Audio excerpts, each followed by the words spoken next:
Tonight on Nova, living high in the Andes, the camels of South America have remained largely a mystery to the rest of the world.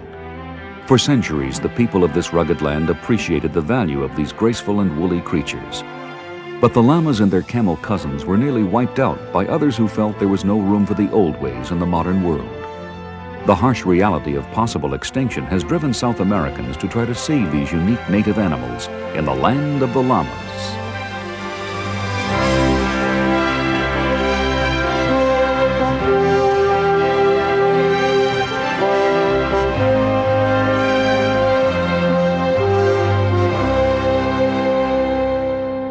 Funding for NOVA is provided by Lockheed, a bold new force in systems engineering, management, and technology services for defense, space, and industry. And the Johnson & Johnson family of companies, supplying healthcare products worldwide. Major funding for NOVA is provided by the financial support of viewers like you.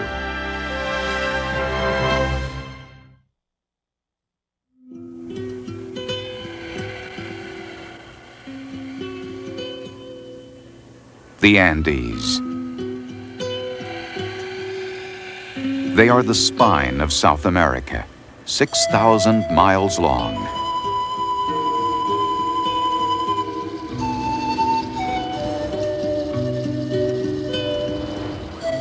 Near their southernmost end are the cold, dry steppes of Chile. This is the home of one of the original members of the camel family that has populated South America for millions of years, the guanaco. The guanaco is the living symbol of the remaining wildness of South America.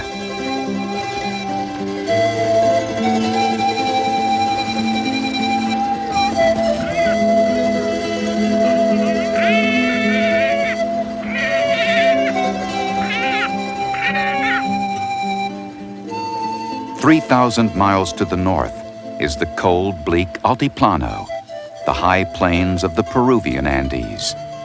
They are the home of the other wild native camel, the graceful and delicate vicuña.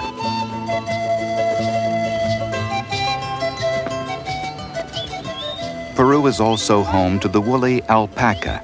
It is a domestic animal bred by prehistoric Andean peoples from wild camel ancestors. For over 5,000 years, the docile, shaggy-coated alpacas have been raised by native herders for their excellent wool. The most familiar South American camel is the llama, or as it is properly called in Spanish, the llama. Like the alpaca, the llama is a domestic animal that was bred by Indian peoples from ancestors of the wild guanaco. The robust llama is the pack horse of the Andes, unsurpassed as a beast of burden in this high, thin air and rocky terrain. In the raw, cold, and rugged Andes, the lives of humans and llamas are closely intertwined. The animals offer companionship in a world where living beings are few and far between.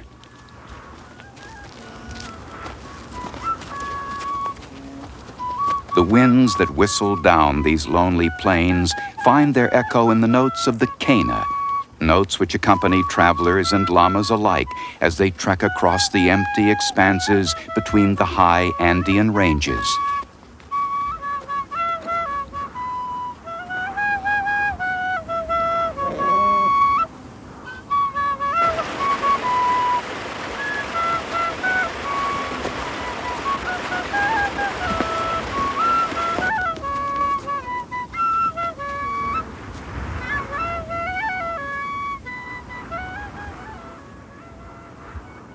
The domestic llama is the tallest of the 4 South American camels with distinctive banana-shaped ears. The alpaca is smaller with shorter ears and a woollier coat. The wild animals are more delicate looking. Vicuñas have white bibs and fine cinnamon fleece, while guanacos have brown bodies and dark faces. Camels first evolved 40 million years ago on the Great Plains of the North American West. About 3 million years ago, land bridges formed across the Strait of Panama and the Bering Sea. Some species of camels wandered north and west into Asia and Africa and became the camels we know today. Others migrated south along a corridor of arid mountainous land all the way to the tip of South America. In North America, the camel became extinct about 10 to 12,000 years ago, perhaps wiped out by early hunters. But in South America, they flourished. The ancestors of vicuñas and these guanacos inherited a world of wild extremes, a land of high, thin air and treacherous terrain, sparse vegetation and little rainfall, scorching heat and frigid cold.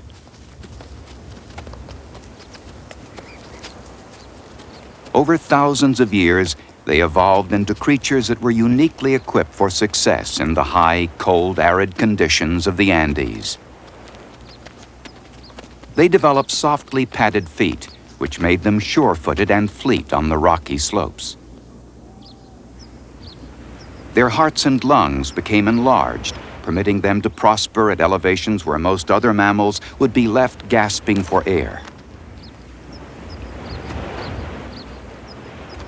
They developed fine, dense coats, which provided vital insulation and protection from the bitter cold and dampness of their harsh and hostile domain.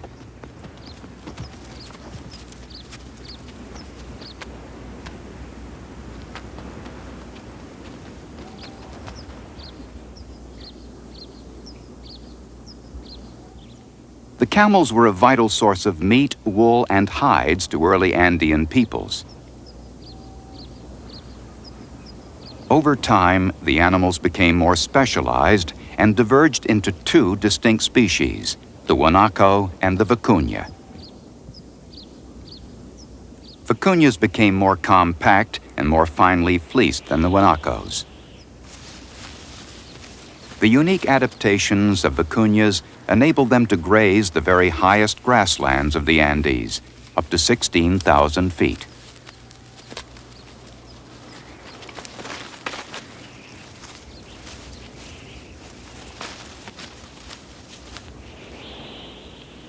Even at this extreme elevation, the vicuñas remained fleet of foot and nimble. In this treeless land, speed was their best defense against predators or danger.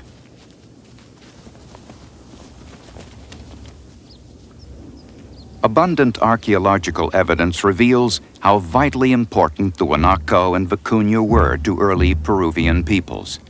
For thousands of years, these wild animals were prominent in the religious, mythological, and practical lives of prehistoric Indian cultures of the Andes.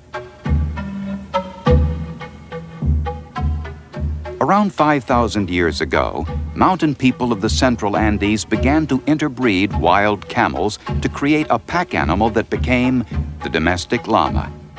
And from further crossbreeding, they developed a superior wool-bearing animal, the domestic alpaca. The alpaca was selectively bred for its heavy, fine coat and for its ability to graze high up the steep, wild mountain slopes. The llama, on the other hand, was bred only to work.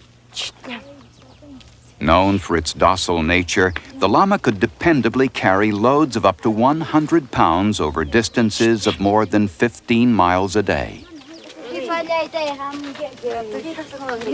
By the 1500s, the herds of these animals numbered in the tens of millions, and they played a vital role in the rise of the Inca civilization.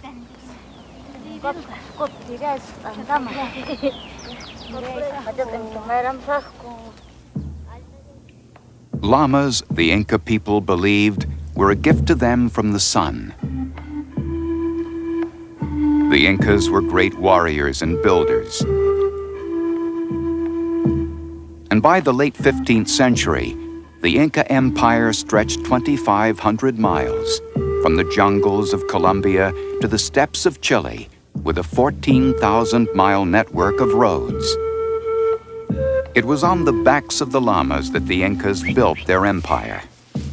Llama breeding was carefully controlled to produce consistently strong, dependable animals. Through winter snow and jungle rains, they bore the products of commerce and the material of war to the far corners of the Inca world.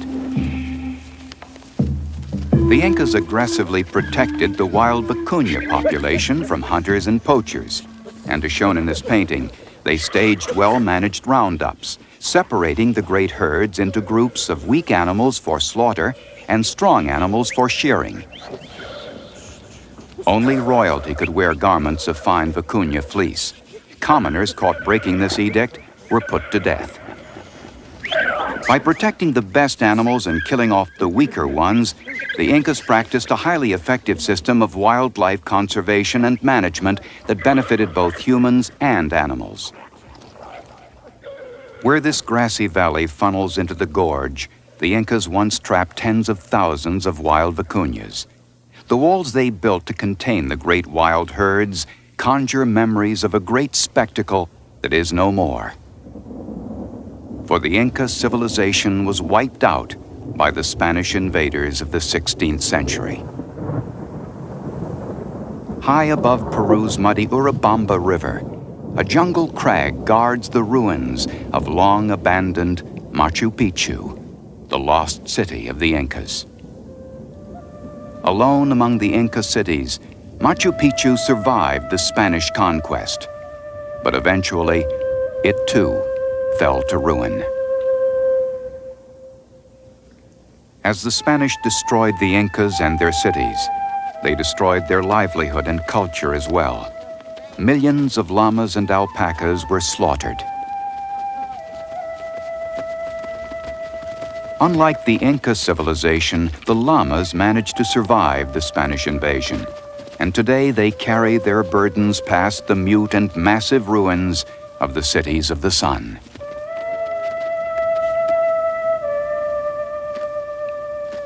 The llamas and alpacas and their wild kin are native to no place else on Earth. They still survive today in South America, but they do not flourish here as they once did. Pressures from foreign conquest and economic and social change have shrunk their numbers and their range.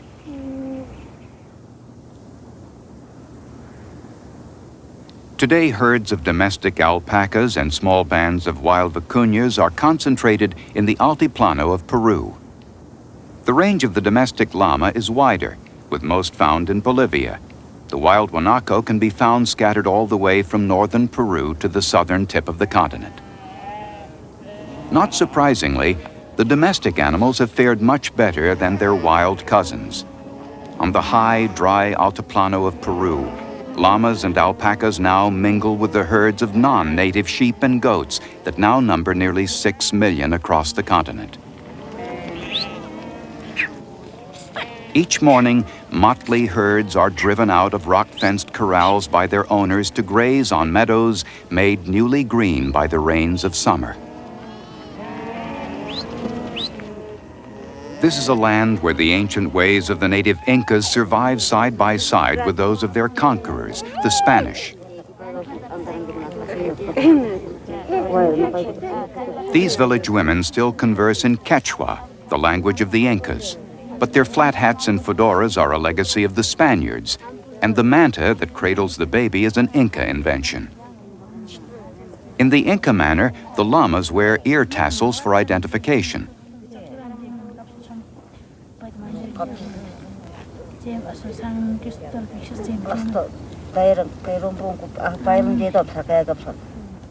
Although their numbers are declining, llamas are still an important resource for these isolated people. Though it lies near the equator, the high Altiplano is only sparsely carpeted with grass and sparsely settled by animals or people. It is a mix of desert and grassland, where fewer than 10 inches of rain may fall in the course of a year, and where temperatures blister the skin at midday, then drop to far below freezing at night. Here, like the alpaca, Even the cactus wears a woolen coat for protection from the elements. Alpacas are thriving in modern South America. For economic reasons, because of the great value of their wool, and for ecological reasons, because they are perfectly adapted to endure in this hostile land. They have a split upper lip, which makes it easy for them to crop the short green native grass that grows on the high plateau. Called quichna, this grass is the preferred food of the alpaca. The introduced sheep and goats are not well adapted to this tough climate, so they don't fare nearly as well as the camels. These alpacas have recently been shorn as they are each spring. Their fine fleece will regrow in time to ward off the winter's chill.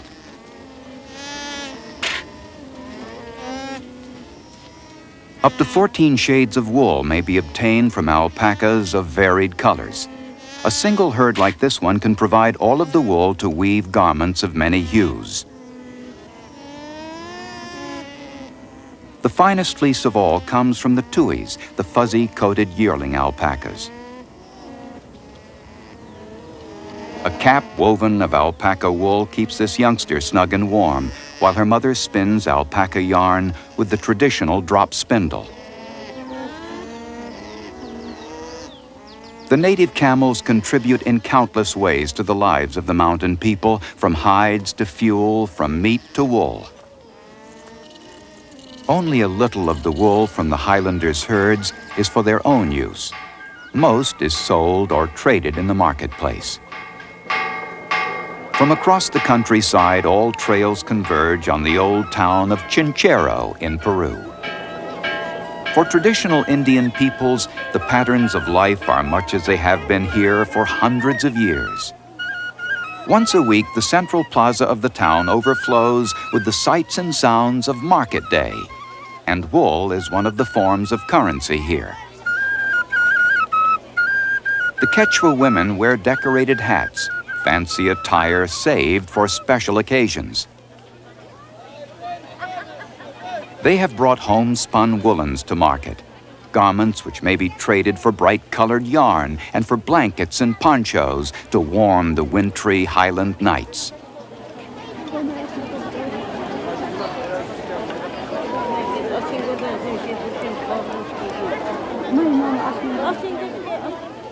Also to market comes all the produce of the region: potatoes, melons, leafy greens, staples of the local diet since long before the coming of the Spaniards.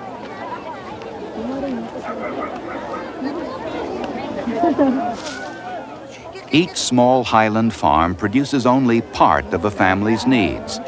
The barter system provides the rest without the bother of money changing hands.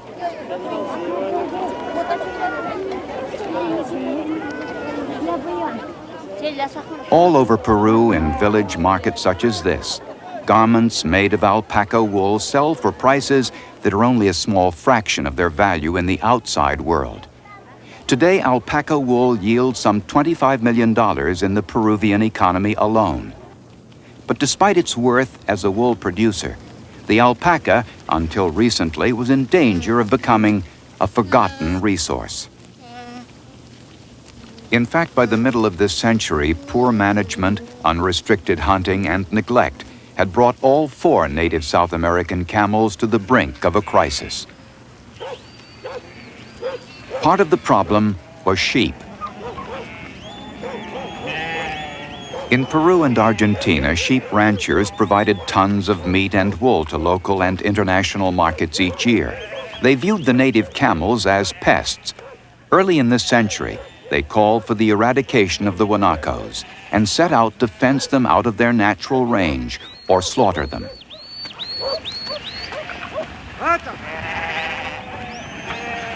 For decades, thousands of guanacos were killed by ranchers or recklessly harvested for their pelts. Vicuñas, too, were slaughtered. The machines of civilization made llamas obsolete as pack animals. Short-sighted sheep ranchers weren't interested in raising alpacas. South America's camels were thought to stand in the way of progress. It seemed there was no place in the modern world for these animals.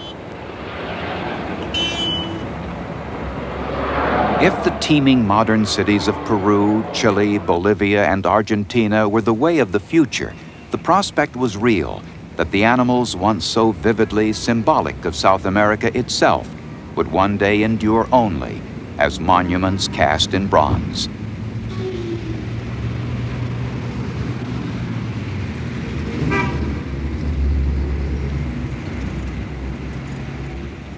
The South American nations slowly faced the fact that unless the treatment and care of these animals improved, the great grassy plains of this continent might be robbed of their wildlife, with their native camels gone the way of the bison of the North American West. In response to the threat, Peru launched a program of conservation, education, and research.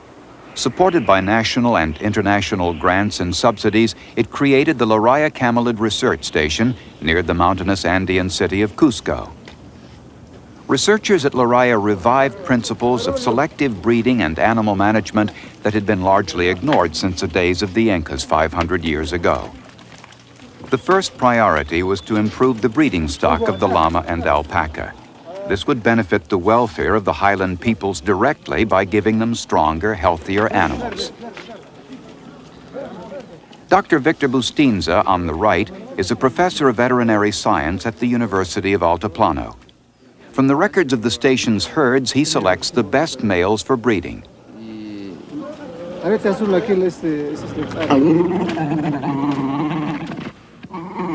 Each llama, male and female, is chosen for specific strengths, outstanding production of meat, maximum body size, or exceptional stamina in carrying cargo. The males are segregated from the females in a separate corral. But here, as elsewhere, the best-laid schemes may go astray. When a female llama in heat slips into the male corral, the result is pandemonium.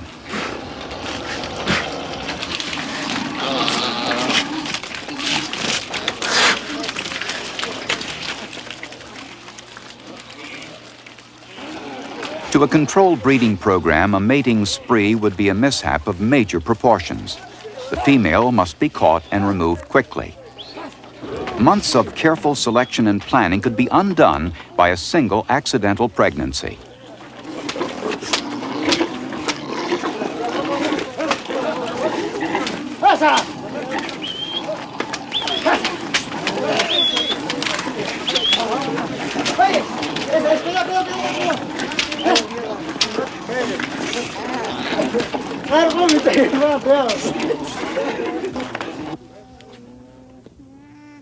As a result of the work at Loraya and similar stations in Bolivia, Chile, and Argentina, the llama as a breed has drastically improved. Its continued place in South America's heritage now seems secure.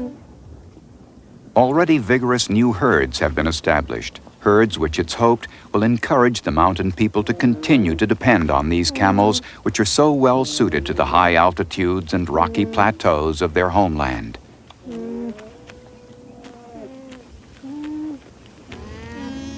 The heart of Loraya's research program is its herd of over 6,000 woolly alpacas. Pure white animals are preferred by the fabric mills since their fleece can be dyed any color. So the Loraya herd has been carefully selected and bred for the color and quality of its wool and the health and size of the animals.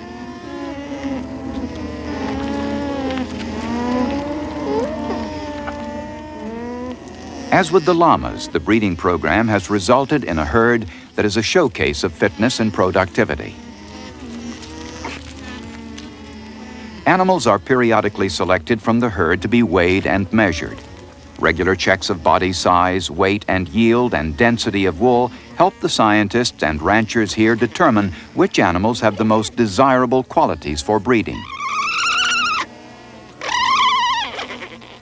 Continued success of the breeding program depends on careful record keeping and monitoring of each animal's reproductive viability.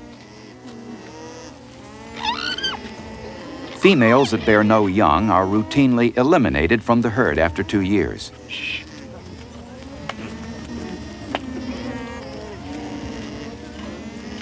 Males' fertility is tested by more devious means.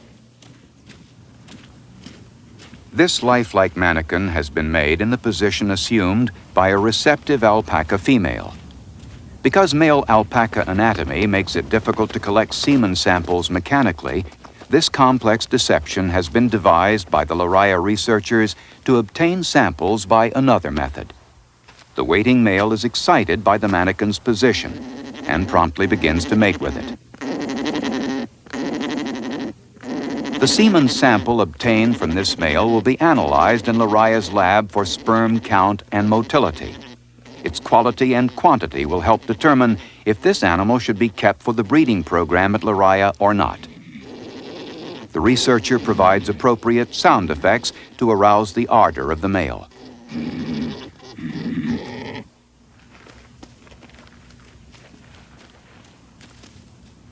The mating takes about 20 minutes to complete. Afterwards, the semen is promptly collected from a container inside the mannequin.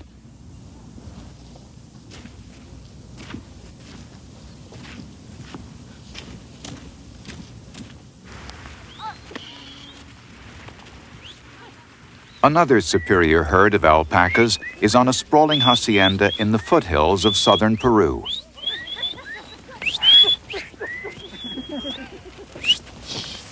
The herd belongs collectively to about 200 families, members of a stock-raising cooperative.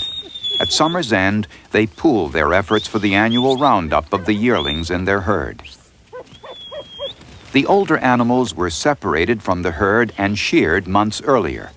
Now, from the high green pastures where they've grazed throughout the summer, the woolly yearlings are driven down to the ranch at the bottom of the valley to be sheared. These animals represent much of their owner's livelihood, their work, their source of wool, and their cash crop.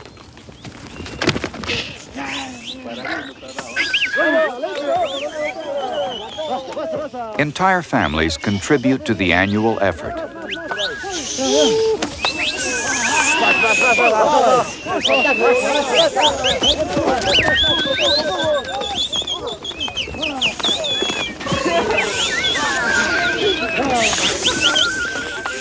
For the inexperienced yearlings, this is only the first of many such adventures in their lives. Each alpaca may continue to supply high-quality fleece for up to 10 years. The herds are driven into holding pens. Each animal is carried out to be sheared by hand.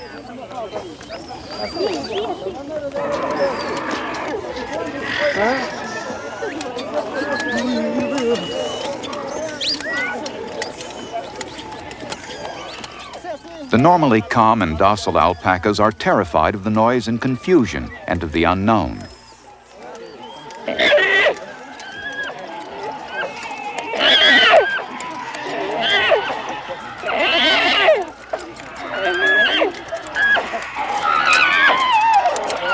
It takes an experienced shearer only a few minutes to clip a 75-pound alpaca yearling.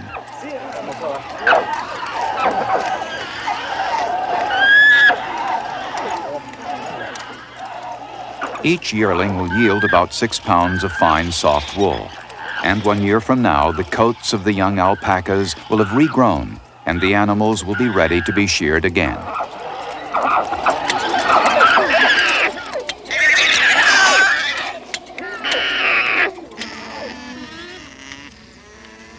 As the day wears on, one after another, the shorn yearlings rejoin the herd. 200 or more will be shorn by day's end.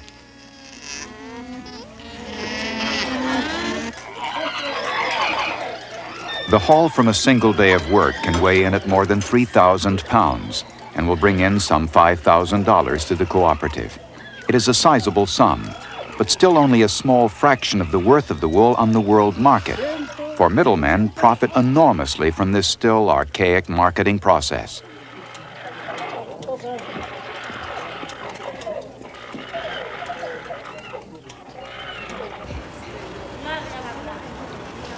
The wool from the highlands is brought in bales to warehouses in Arequipa near the coast.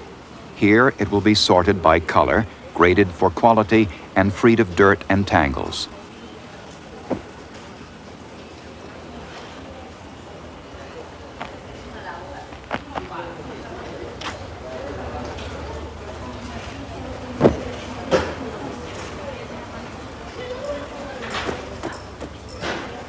The work is hard, the hours are long, the pay is low, and meals are cooked on the job.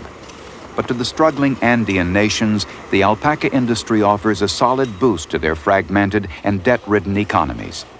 Thanks to the success of breeding programs such as Laria's, the volume and quality of alpaca wool has substantially increased in value.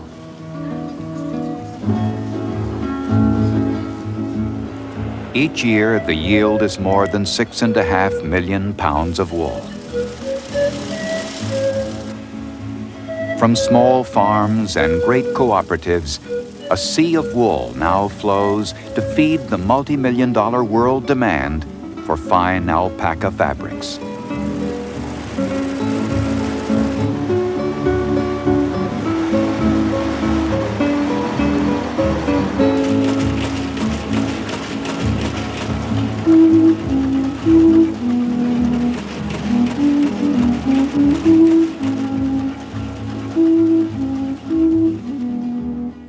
Since bottoming out in the 1960s, the alpaca population has now begun to grow once more.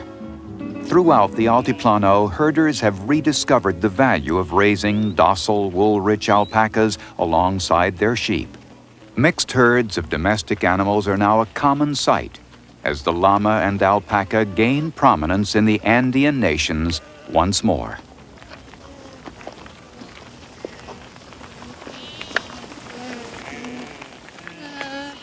In some remote parts of Peru, flocks of domestic animals now share the high green pastures with herds of wild vicuñas, the original grazers of these lands.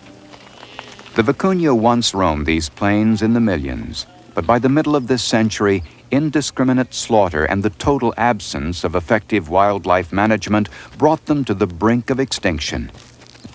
Their turnaround since then is counted as one of the conservation triumphs of the century.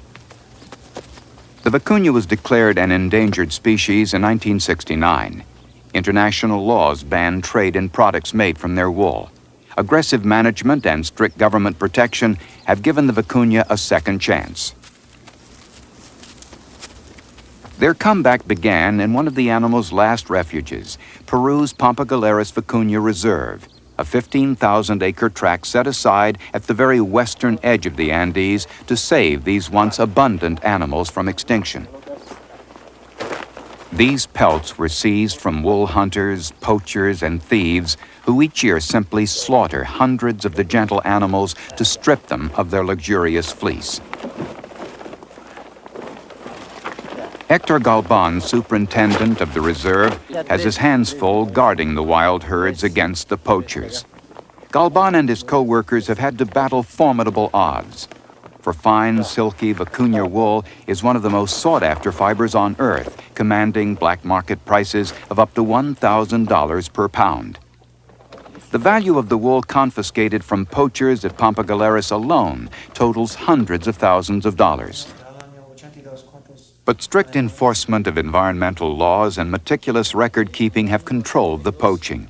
And a deepening understanding of vicuña behavior and ecology based on 20 years' observation in the wild is helping ensure the continued survival and growth of the vicuña population. One of the contributors is this man, Dr. William Franklin of Iowa State University. In the 20 years since the work began, the vicuña population on the reserve has soared from fewer than 2,000 animals to close to 30,000. Today, on the grassy highlands of Peru, wild herds of vicuñas are no longer an uncommon sight, and with their numbers rising, limited shearing of their wool has begun. Their windy, isolated home is a tough and rugged place, one which the vicuñas are perfectly adapted to use. Unlike the dromedaries of Asia and Africa, which can go for weeks without water, the Andean camels, such as these vicuñas, must have water every day. But they are so well suited to this arid terrain and climate that they can obtain nearly all the vital moisture they need by eating the green mountain grasses. Like their physical stamina, their social organization has evolved in response to their environment to ensure their survival in this ungenerous land with little water, little shelter, and limited food. From high ground, this lone male vicuña guards his family group of females and young against competitors. In the strictly ordered world of the vicuña, this prime feeding territory with its clearly marked boundaries of scent and dung is only for the use of this family group. All others are driven away by the group's single adult male. He is called the territorial male. He spends much of his time and energy defending his real estate. Challenges from outsiders are common. Unattached males live in bachelor bands on the fringe of the family groups. They repeatedly test the vigilance of the territorial males. This bachelor band is caught between two defended territories. One territorial male threatens.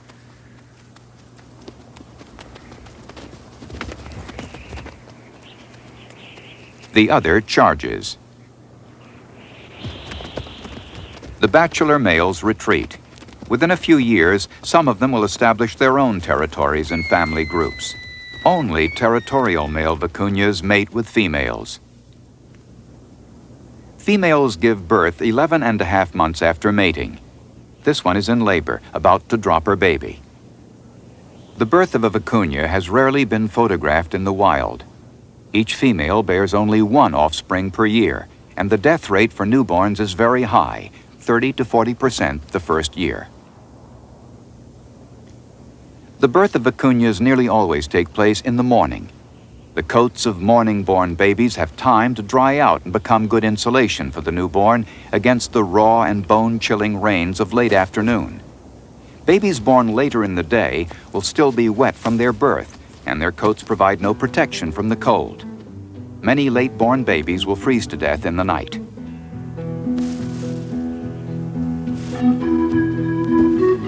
In this land where cover is scarce and predators all too common, a young vicuña must travel with its mother almost as soon as it is born.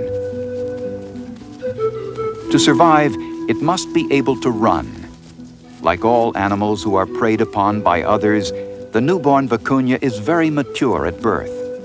Unlike predator animals who are born helpless and even blind, the baby vicuña must be self-sufficient and literally able to stand on its own 4 feet within minutes of its being born.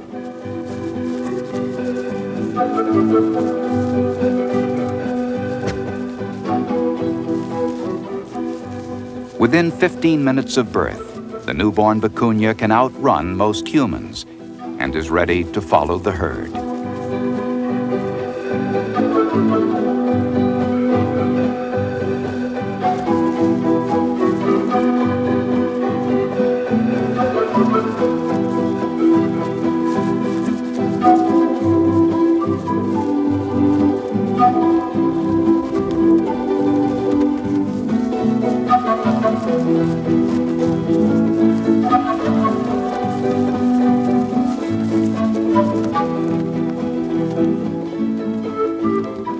For the rest of its days, the young vicuña will range with its kind through a harsh and high domain, where many days are spent in freezing rain and swirling mist in the lofty pastures of Peru.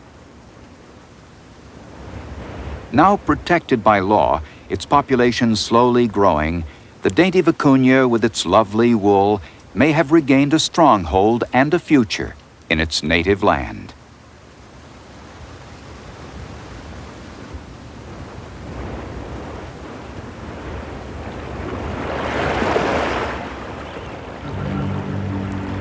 More than 3,000 miles south of the vicuña's domain is the wild, windy world of Patagonia.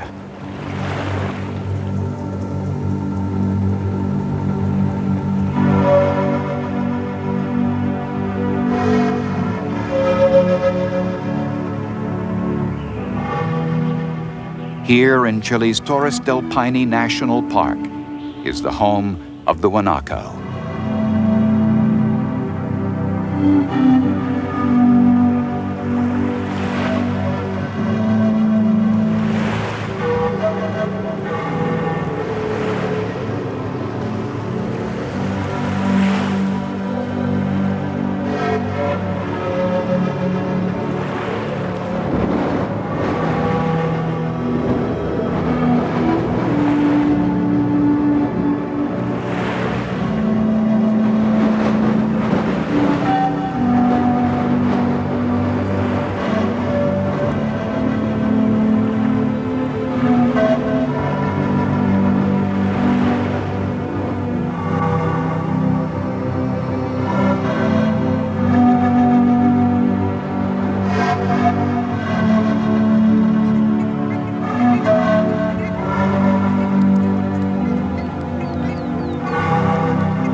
Resourceful, adaptable, the wild guanaco survives throughout the Andes, all the way from Peru to Tierra del Fuego, the largest range of all the South American camels.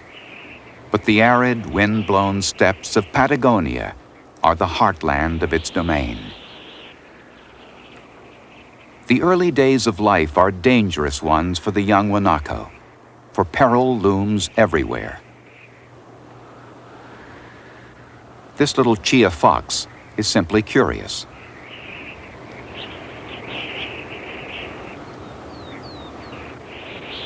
The KG fox presents no problem.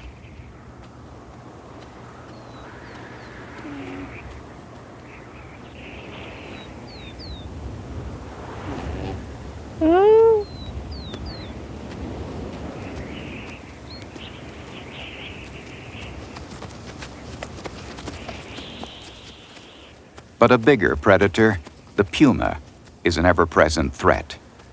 Pumas take 10% of young guanacos each year.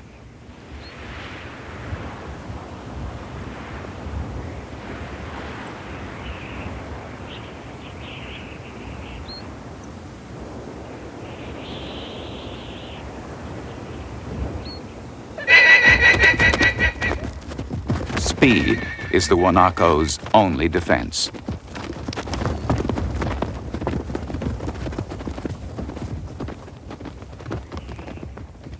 Death takes its toll of the young and the unfit.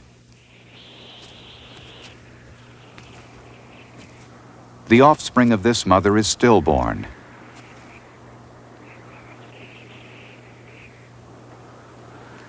In the wild, nothing goes to waste.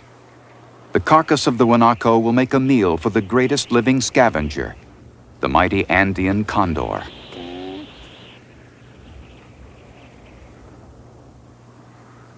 Next spring, the female will have another baby.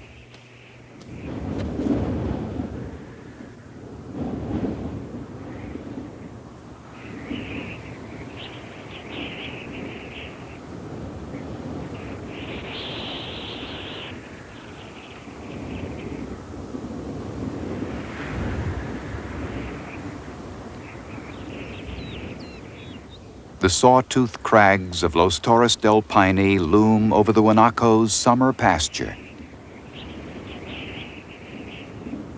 Ever vigilant, this male watches for trespassers. Like the vicuñas, the guanacos live in family groups, with the territorial male protecting his females and their young as they graze.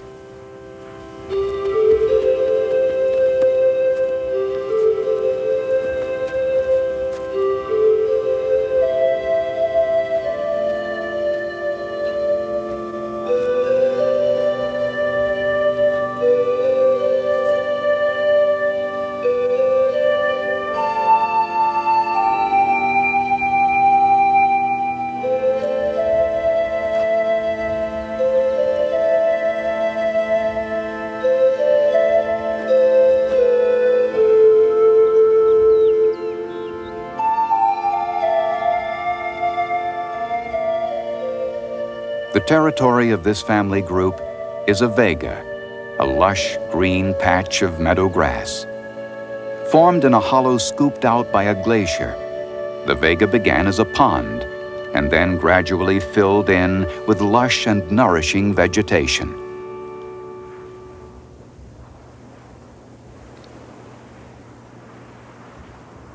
Guarded by the male on the ridge above, the group is secure.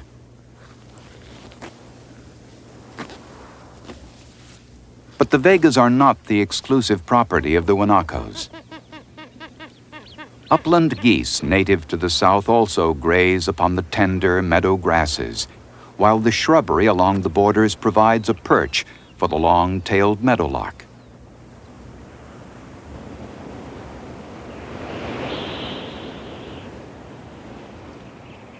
The mother guanacos and their young will spend the long days of summer on these fertile grasslands.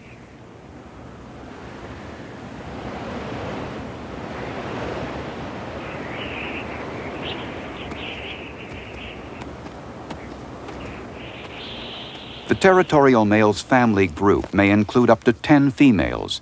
Between these family members, relations are not always peaceful. The maternal instincts of a female who cannot find her young trigger a warning from another protective mother. Spitting is one of several ways Wanakos signal their aggression.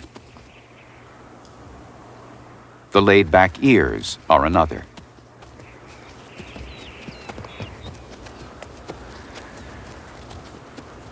When conflicts flare, a warning is usually enough. Males are more aggressive, but on occasion, even the females will fight.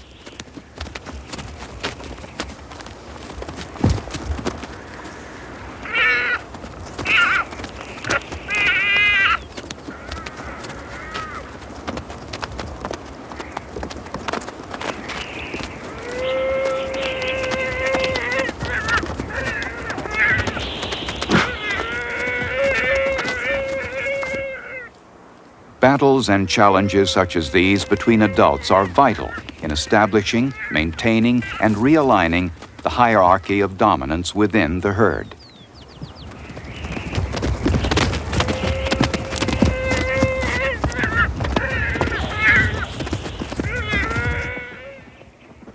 For the young Wanakos, play tests and strengthens tender limbs, useful preparation for a life that will be lived largely on the run.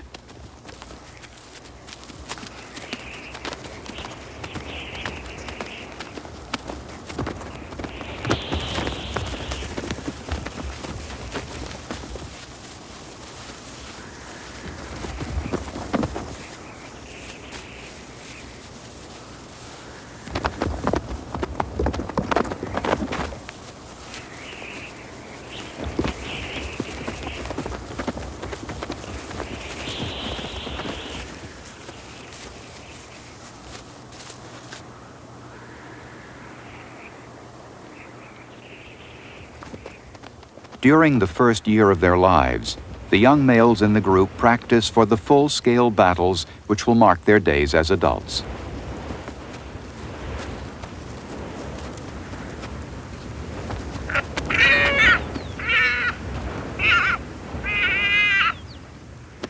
Though these jousting matches rarely inflict real damage, they serve as valuable dress rehearsals for the roles they will one day be called upon to play to establish dominance and strength and control over a group of females.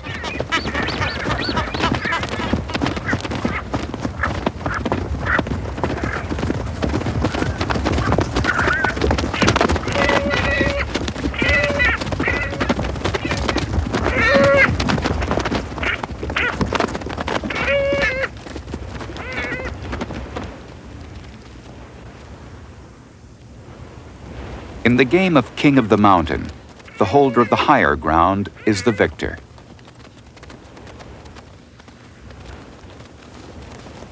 Through the late summer, the yearlings playfully vie for the possession of the highest hoofhold on the ridge.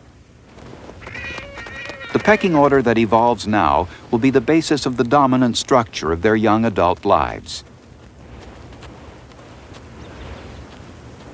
At summer's end, the territorial male routs all the yearlings, male and female, from the group.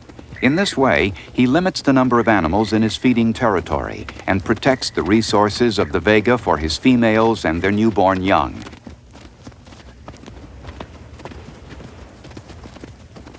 Driven off, the yearlings now must find new homes. Females join other family groups. Males join other young males. If a rival challenges the control of the territorial male, the result can be a full-bore chase that concludes in a knockdown, drag-out battle.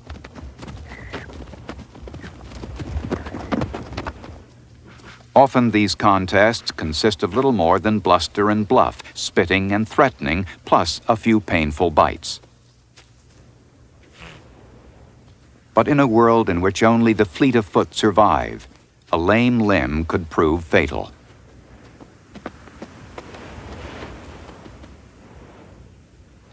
Like the vicuña, the Wanako has prospered under the protection of the state.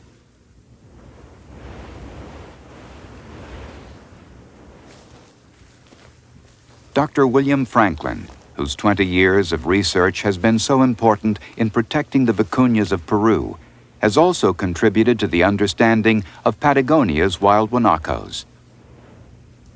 Over the years, he and his co-workers have tagged and followed many young guanacos through their lives.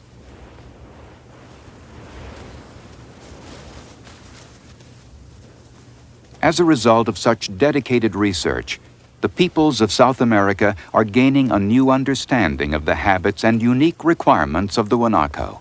And in turn, they will almost certainly save the guanacos from destruction and will protect this unique and irreplaceable natural resource. The guanacos have been part of this land for thousands of years. In their stature and grace, they embody the spirit of one of the great wild regions of the earth.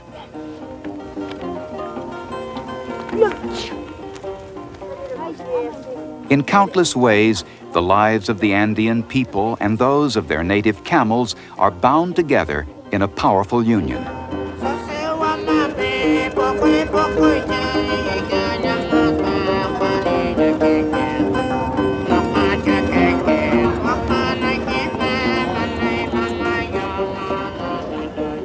And the fate of both people and animals may well depend upon that of the other.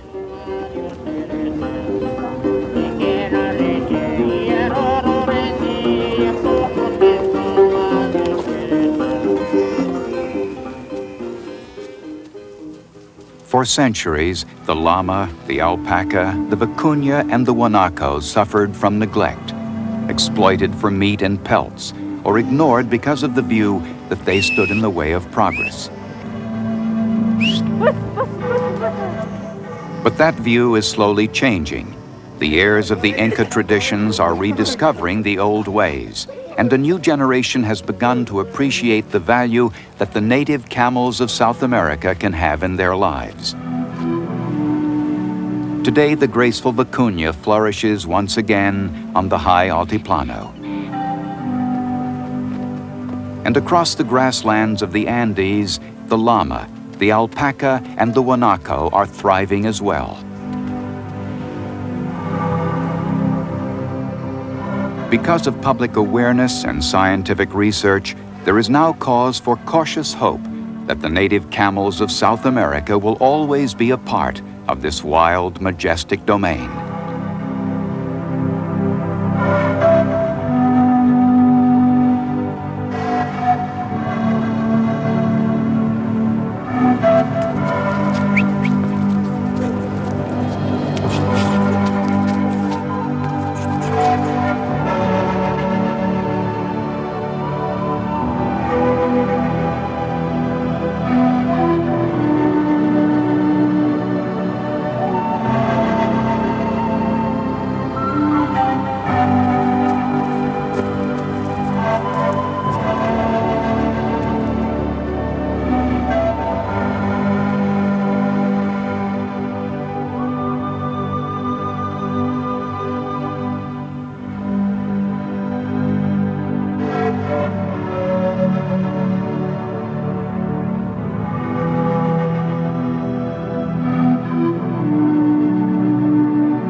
Funding for NOVA is provided by the Johnson & Johnson family of companies, supplying healthcare products worldwide. And Lockheed, a bold new force in systems engineering, management, and technology services for defense, space, and industry. Major funding for NOVA is provided by the financial support of viewers like you. For a transcript of this program, send $5 to this address or call 212-227-READ.